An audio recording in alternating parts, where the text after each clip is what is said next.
severe autism.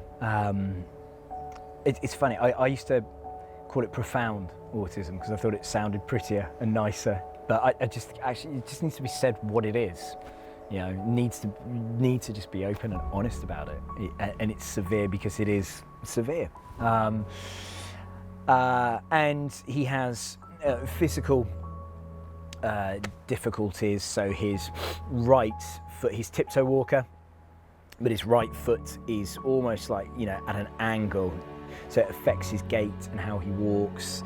And his Achilles is just pretty much, it's so shortened. So physically, he's, you know, he is impacted massively by his autism.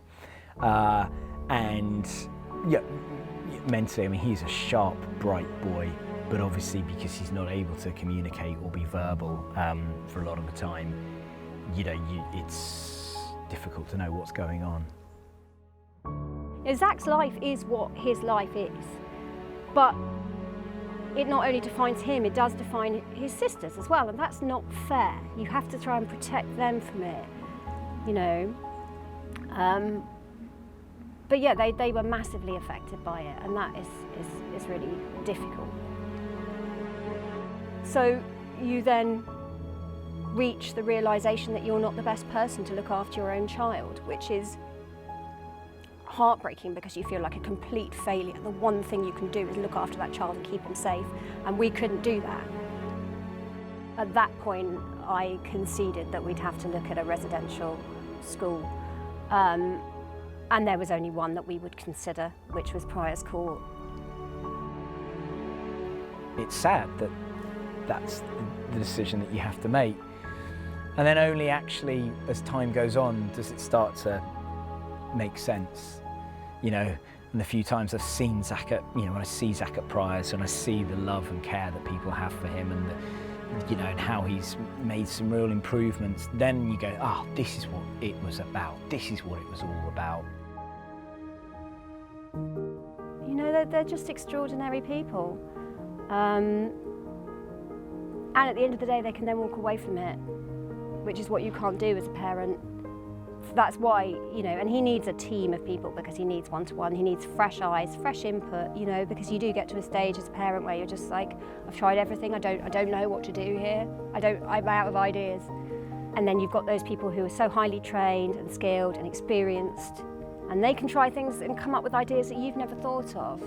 And whether they work or not is kind of irrelevant. It's the fact that they're trying and that he's getting the best input that he possibly could, and that he will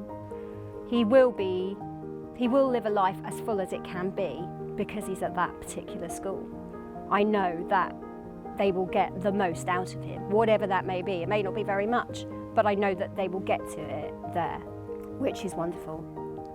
They give us an update every Tuesday and Thursday, and it's just brilliant just hearing about what he's been doing, you know, like, you know, the walks he's been going for, and obviously, you know, going swimming once, you know, every couple of weeks, and, you know, music therapy, and, you know, and he's got a really great physio there who is, you know, is really working tirelessly to help him with his foot. I would just love him to be able to communicate his needs and his emotions. I would love that. I would love him to give me a cuddle and say, I love you, Mummy.